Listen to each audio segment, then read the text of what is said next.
Bismillahirrahmanirrahim, ya Habib. Ada yang bertanya pasal masalah ujian dalam hidup ini. Banyak orang menghadapi suatu ujian-ujian ini. Dan dunia ini merupakan salah satu tempatnya ujian. Bagaimana kita menyikapi ujian yang datang dari Allah ini, ya Habib? Ya, barakallahu fiik. Mudah-mudahan Allah Ta'ala ya berkatkan umur kita, berkatkan kehidupan kita. Alhamdulillah kita masih hidup di alam dunia ini. Kita ingatlah. Bismillahirrahmanirrahim. Alhamdulillah Rabbil Alamin. Allahumma salli ala sayyidina Muhammad wa ala sayyidina Muhammad. Memanglah tidak ada orang boleh terlepas daripada ujian Allah Subhanahu Wa Ta'ala. Ada orang sihat, ada orang tak sihat. Ya, ada orang sakit, ada orang tak sakit. Jadi apa juga yang kita berhadapan pada hari ini, hendaklah kita selalu ingat kepada Allah Subhanahu Wa Taala. Sebab itulah kita kalau tengah senang, jangan kita lupa Tuhan.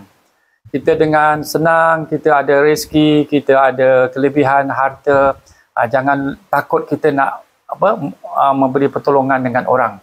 Pasal apa kita tak tahu, kadang-kadang ujian Allah Taala ini macam kita tak sangka. Ya, kalau kita kadang-kadang kita bilang, aku sihat, aku tak ada apa-apa. Mana Tuhan nak aku ada penyakit, aku ada apa? Tidak. Kadang-kadang kita tak tahu. Kadang-kadang ya, benda ini dalam ilmu tauhid dikatakan istidraj. Istidraj tu makna tadi, macam kita tengok orang itu buat maksiat, tak sembahyang, tak ini, tak apa, tapi dia sihat, dia apa. Tapi ini semua test daripada Allah Subhanahu Wa Taala. Ya, ini kita tak boleh tahu. Ada orang dia tak Islam pun, tapi dia Masya Allah kaya sekaya-kayanya, sihat sesihatnya, macam gitu. Jadi ada orang bilang, saya orang Islam, tapi Tuhan timpakan saya sakit sana, sakit sini, susah ini, miskin apa. Tidak apa, ini semua ujian, imtihan min Allah Subhanahu Wa Taala.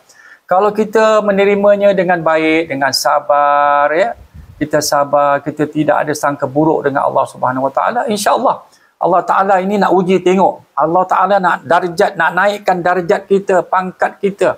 Dan Tuhan bukan sengaja nak menzalimi kita, tidak. InsyaAllah.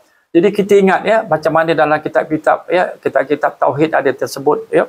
Dan kitab-kitab fikih mengenai apabila Allah Ta'ala nak kasihkan balak kepada seorang itu, dia tak kira siapa. Ya, biar orang kaya sekalipun, banyak harta, banyak pangkat, banyak apa sekalipun. Kadang-kadang Allah Ta'ala nampakkan. Allah Ta'ala nak nampakkan macam mana? Sebab itu dah dalam kitab itu mengatakan ada 3 martabat balak. Al-balak salah satu anwa'. Ada balak ini ada 3 peringkat. Ya. Pertama, balak yang dikatakan balak ta'dib. Pertama ialah balak ta'dib. Kedua, balak ta'zib. Dan yang ketiga, balak takrib. Cuba kita perhatikan. Ini ya, kata-kata orang-orang salih dalam kitab-kitab ya tersebut. Katanya, pertama kalau Allah Ta'ala kalau nak timpakan kepada seorang itu, kita jangan cakap besar selalu. Biar kita ada doktor sebelah kiri kanan kita, depan belakang doktor kita, ada spesialis doktor apa. Kalau Tuhan nak datangkan sekejap saja, kena stroke, habis mati. Ada orang ikan maksa, dia kasih first macam test gitu. Allah Ta'ala bilang, I will give you first test dulu. Pertama apa? Balak ta'dib, satu pengajaran, peringatan. Macam first warning ni. Ni Allah Ta'ala nak kasih warning. Dia faham tak? Dia sadar tak? Dia insaf tak? Janganlah tunjukkan kesombongannya, sombongnya dengan hartanya, dengan kekayaannya, dengan pangkatnya. Ingat, Tuhan kadang-kadang test dulu tu. Jadi ingat tu, pertama takdib, satu pengajaran. Lepas itu kalau dia tak faham juga, Tuhan bilang, wah ini nampak-nampaknya aku akan kasih yang kedua pula. Apa dia yang kedua? Balak ta'zib. Apabila kena saja, berat, azab, sakit sana, sakit sini. Bermacam-macam dia berusaha, ya, tidak baik lagi. Pasal apa? Tuhan dah kasih warning, dia tak faham juga. Dia masih lagi maksiatnya. Dia masih lagi sombong lagi. Masih dengan pangkat lagi. Tunjuk action sana, action sini, siap. Apabila yang kedua ini kena ta'zib, ini sudah berat. Apabila masuk yang berat, Allah Ta'ala bilang sama malaikat, engkau ambil sekarang. Sampai umurnya ni, ajalnya sudah boleh engkau ambil. Takrib maknanya mendekatkan diri dia ke akan ajalnya dan dia akan meninggalkan dunia ini. Ini dia.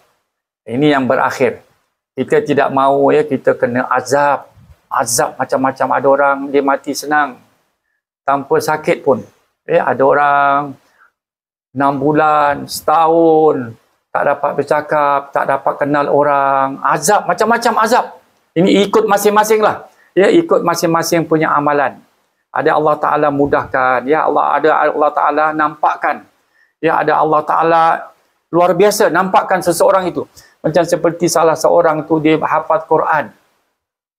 Seorang perempuan ini orang Malaysia. Hafal Quran ya, dalam YouTube ada masuk. Sampai dia mati tu dia memegang Quran. Dia memegang Quran. Sampai begitu sekali.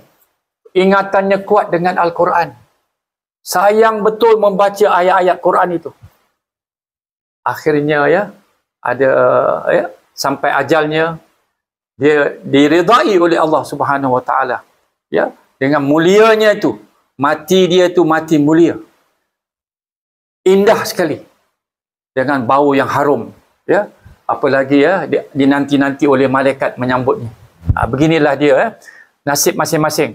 Jadi sesiapa yang berbuat baik di alam dunia ini ya, ingatlah kalau Tuhan uji kepada dia, hendaklah dia sabar. Jangan dia ada sangka buruk sama sekali dengan Allah Subhanahu Wa Taala. Terus dia berdoa, ya, jangan putus-putus hubungan dengan Allah Taala. Terus mempunyai kasih sayang ya dengan Allah Subhanahu Wa Taala. Banyak berzikir, banyak membaca doa, banyak membaca Al-Quran.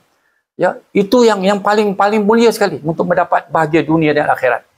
Ya, itu. Jadi yang pertama tadi kita ingatlah apa juga kita berada dalam kesenangan di alam dunia ini, biar macam mana motorkar kita ada 10 motorkar, kita ada berjuta-juta duit pun, apabila datang nanti satu signal, satu warning daripada Allah Ta'ala itu, kita mesti nak ingat. Kalau kita tak sadar juga, tak insaf juga, siaplah. Kita akan termasuk tadi. Pertama, balak ta'dib. Yang kedua, balak ta'zib. Dan yang ketiga, balak takrib. Terus dia dekatkan ajalnya kepada Allah Subhanahu Wa Ta'ala. Jadi berakhir begitu saja. Jadi kita tidak mau rugi dunia dan akhirat. Kita minta selalu husnul khatimah dengan baik. Ya, jadi kita banyak-banyaklah sangka baik dengan Allah Subhanahu Wa Ta'ala. Dan jangan sekali-kali kita bermusuh-musuh di antara satu sesama lain. Amin ya rabbal alamin. Sekian.